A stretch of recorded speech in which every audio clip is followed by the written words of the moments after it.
To truly understand why we overthink, we need to step back in time, way back to the very origins of our brains. Overthinking didn't appear out of nowhere. It's deeply rooted in the evolutionary process that shaped the human mind. Our ancestors lived in a world filled with immediate threats, predators, hostile environments, rival tribes. Their survival depended on quickly identifying danger and making smart decisions. To do this, the brain developed complex systems that allowed for detailed analysis and anticipation. Thinking ahead was a life-saving skill. Imagine you're an early human spotting a rustle in the bushes. You don't just react blindly. Instead, your brain runs through possibilities. Is it a predator? Is it just the wind? What's the safest escape route? This ability to imagine multiple scenarios and plan ahead gave early humans an edge. This is where the mechanism behind overthinking begins. The brain's problem-solving and threat detection systems. But here's the catch. What was once a survival advantage can become a trap in modern life. Today, our challenges are different. We rarely face immediate physical dangers, but our brains keep using the same ancient threat detection system. Instead of real predators, we fear social rejection, failure, uncertainty about the future. These fears trigger the same overactive scanning for problems. Our mind starts over-preparing. It runs endless what-if scenarios, trying to protect us from pain or embarrassment. This sounds useful. After all, isn't it smart to plan ahead? But when this mechanism activates too much or for too long, it becomes maladaptive. Instead of helping us, it traps us in cycles of worry, doubt, and paralysis. At the root of this behavior is fear. Fear is a powerful motivator. It grabs our attention, makes us hyper-alert, and pushes us to act.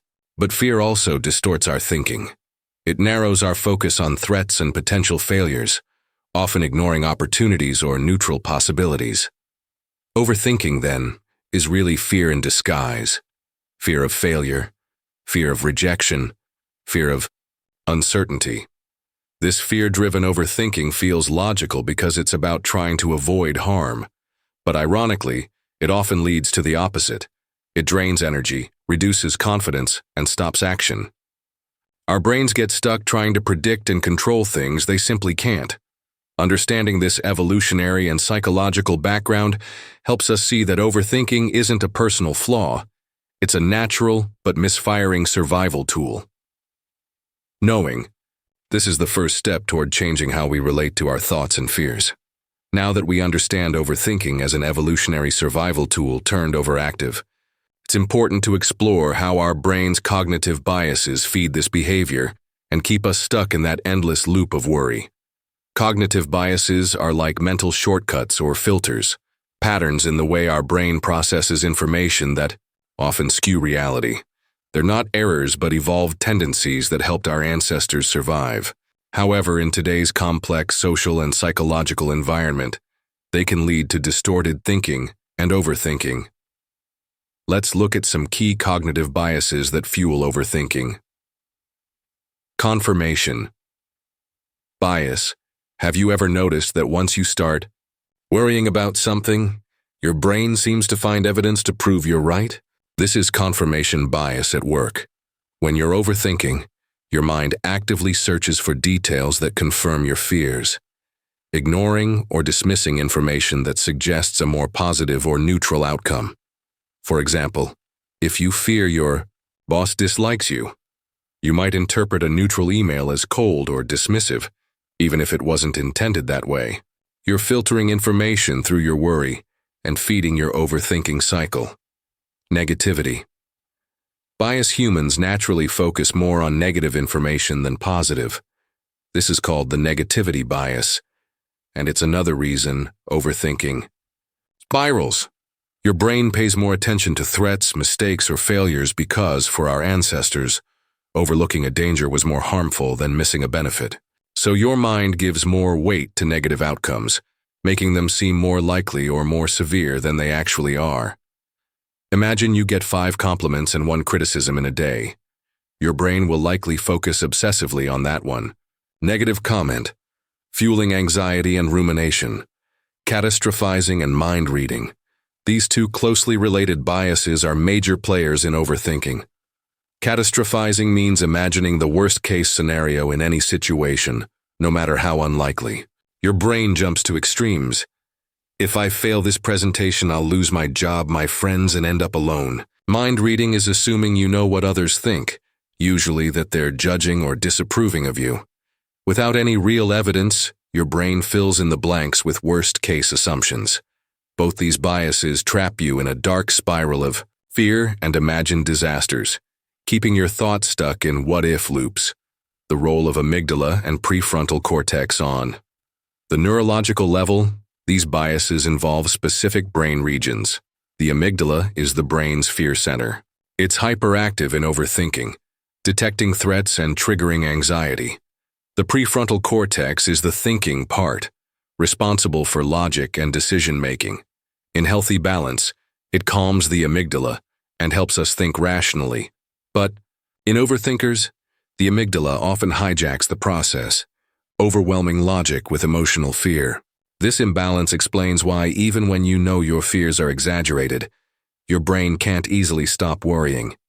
By understanding these biases and brain functions, you start to see overthinking not as just your fault, but as a natural product of how our minds work.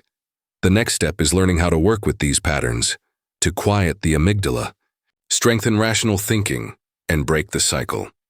One of the most powerful psychological forces driving overthinking is the illusion of control, the belief that by thinking harder or longer about a situation, we can influence or control the outcome. This illusion makes a lot of sense on the surface.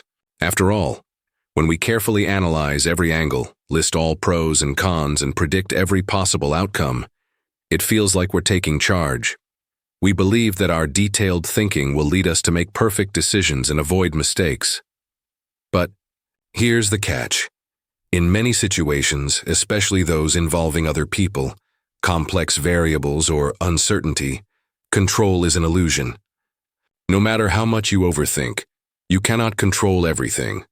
And ironically, the more we try to control outcomes through excessive thinking, the more we lose actual control over our emotions, our time, and even our ability to act. Why do we crave control so much? Humans have a fundamental need to feel safe and secure. Control is the psychological equivalent of safety. If we can control events, we feel less vulnerable. Overthinking becomes a strategy to try to regain this sense of security. For example, imagine you're waiting for an important job interview result. You don't know what the outcome will be. Your brain wants to reduce that uncertainty, so it starts running endless what-if scenarios. What if they say no? What if I never find another job? What if I embarrass myself in the next interview? Each thought is an attempt to mentally prepare for every possibility and feel like you're managing the unknown. The paradox of control and overthinking. This need for control through overthinking creates a paradox. You think more to gain control.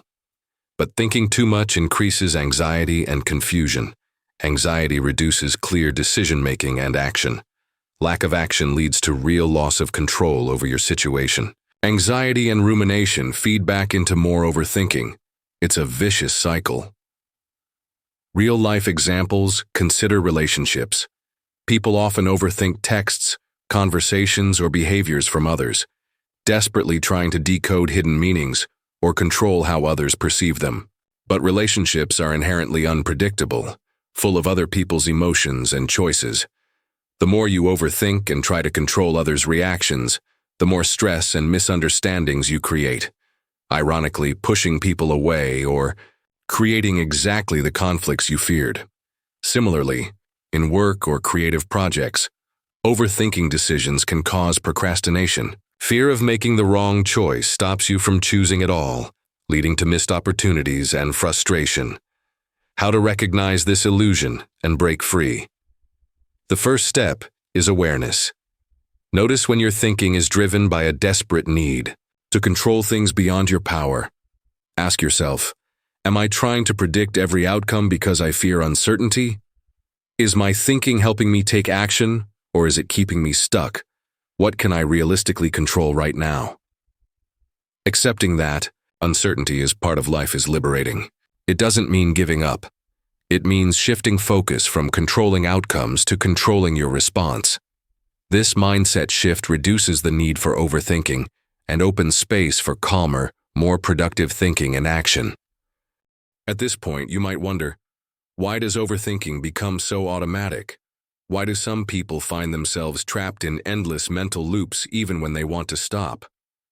The answer lies deep inside the brain's wiring. Overthinking is not just a habit. It's a neural conditioning process. That means repeated patterns of thought physically reshape the brain, making certain circuits stronger and more easily activated. How does neural conditioning work? Every time you repeatedly think about a worry, replay a mistake, or obsess over an outcome, you reinforce the brain pathways involved in those thoughts. Think of these pathways as grooves in the brain's neural landscape. The more you run down a path, the deeper and smoother it becomes, just like a well-worn trail in a forest. This makes it easier to keep thinking the same way, creating a feedback loop. Over time, your brain becomes wired to default into overthinking patterns, sometimes without you even realizing it. The role of the default mode network, DMN scientists, studying brain activity have identified a network called the default mode network, DMN. This network activates when your mind is at rest and starts wandering, when you're daydreaming, reflecting, or, yes, overthinking. For people who overthink, the DMN can become hyperactive, producing persistent self-focused thoughts and rumination, the endless replay of worries, regrets, and what-ifs. Studies show that an overactive DMN correlates strongly with anxiety and depression, mental states often linked to overthinking. Anxiety and rumination form a loop. Here's how the vicious cycle works. A stressful thought triggers anxiety. Anxiety causes your brain to focus more on that thought. You start ruminating, repeating the thought over and over. This strengthens the neural pathways around anxiety and worry. The next time you face stress, your brain automatically jumps to overthinking. It's like your brain has been trained to scan for threats constantly, even when there is no real danger. Behavioral consequences of this cycle. This neural conditioning doesn't just affect your mind, it shapes your behavior in ways that reinforce overthinking. Indecision. Because you're stuck running through every possibility, you struggle to commit to choices. Procrastination. Fear of making mistakes leads to delaying actions. Stress. Chronic worry floods your body with stress hormones, affecting health and energy. Social withdrawal. Overthinking. Social interactions may cause you to avoid them, increasing loneliness, breaking the neural cycle. The good news? Neural pathways can be rewired. Just as overthinking habits form through repetition, you can develop new mental habits through consistent practice. Techniques like mindfulness meditation, cognitive behavioral therapy, CBT, and focused attention help deactivate the DMN and build new pathways for calm, clear thinking. In later chapters, we'll explore specific strategies you can use to reshape your brain and break free from overthinking's grip. Let's get straight to it. Overthinking is not about being smart. It's about being stuck. It's your brain working overtime without producing results. The worst part? The more you think, the less you do. So how do you stop it? You don't need therapy right now. You need tricks, real psychological tricks that put you back in control. Let's begin. Trick 1, the 5-second rule to kill the spiral. Whenever your mind starts spiraling, pause, count 5, 4, 3, 2, 1, and then do something physical. Stand up, move, pick up your phone, snap your fingers. Why? Because the mind can't. Focus on 2 things at once. This little action pattern interrupts the loop. You break the flow of thoughts, and that's enough to regain control. It feels stupid, but it works. Trick 2. Talk to yourself like a stranger. When overthinking hits, you become harsh on yourself. So flip the script. Imagine someone else came to you with the same thoughts. What would you tell them? Probably, "It's not that bad," or "Let it go." Now say that to yourself, out loud. Use your name. "Listen, Sarah, you're making this worse than it is." Why does this work? Because the brain listens differently when you detach your identity from the emotion. Trick 3. Label the thought. Don't fight it. Here's a trick straight from cognitive psychology. When a negative or obsessive thought shows up, don't engage. Just label it. "Oh, this is an anxious thought. This is a fear-based thought." That's it. Label and move on. When you do this, your brain no longer reacts emotionally. It just observes. Over time, your brain stops giving that thought power. That's how you weaken it. Trick 4. Use the 90-10 rule of reality. 90% of the time, what you're thinking won't even happen. That's not optimism. That's data. So, when your mind runs wild, ask, "What's the actual chance this will happen?" Then say, "Even if it did, would I survive it?" The answer is almost always yes. This trick plays with your brain's survival wiring. You show your mind that you're not in real danger. Fear loses its grip. Trick 5. Train detachment through repetition. Most people overthink because they want control, but control is an illusion. So tell your brain something it hates. Let it happen. Every time you feel the urge to overanalyze, say, "Let it happen." This creates detachment. It trains your brain to stop panicking about uncertainty. You stop chasing answers and start choosing peace. Trick 6. Limit thought time. Like a ritual, give your brain 10 minutes a day to worry. Literally set a timer. Say, "Okay, go ahead, overthink now." Let your thoughts flood in. When the timer ends, say, "That's enough." Why does this work? Because the mind loves structure. If you teach it that it only gets 10 minutes of drama per day, it starts respecting that boundary. It's like a child that no longer gets candy at bedtime. Trick 7. Use the "so what" attack. This is a dark psychology trick. Your brain tells you, "What if they judge me?" You reply, "So what?" It says, "What if I fail?" You say, "So what?" This little phrase kills fear at the root. It's powerful because it shifts your brain from panic to power. You stop running from fear, you face it, and it shuts up. Trick 8. Anchor confidence into your body. This is a mind control trick that works. Think of a moment where you felt confident, truly powerful. Now breathe deeply. Touch your fingers together or clench your fist while remembering that feeling. Do this daily. Soon, whenever you're overthinking, do the same gestures and boom, the feeling comes back. You're not just training your brain, you're reprogramming it. Trick 9. Visualize the worst, then shrink it. Take that worst-case scenario your brain keeps playing. Now actually imagine it, fully. Make it as real as possible, then ask, "Would I die? Would life be over?" No. Now shrink it in your mind. See it getting smaller, fading out. This trains your brain to stop seeing it as a threat. You rob the fear of its drama. Trick 10. Move. Now. Overthinking hates movement. Go walk. Do push-ups. Clean your room. Dance. Jump. Anything. Action shuts down the mind's spiral. Motion is the most powerful signal that says, "We are safe. We are doing something." The brain starts following your body's lead. This isn't self-help fluff. This is primal psychology. Overthinking is not you being broken. It's just a habit your brain learned. And now you're unlearning it. One trick at a time. Remember, the goal is not to control every thought. The goal is to lead your mind, not be led by it. Use these tricks. Repeat them. Make them rituals. Because once your brain learns there's another way to live, it stops looking for reasons to panic. Now ask yourself, what are you thinking right now? And does it really deserve your time?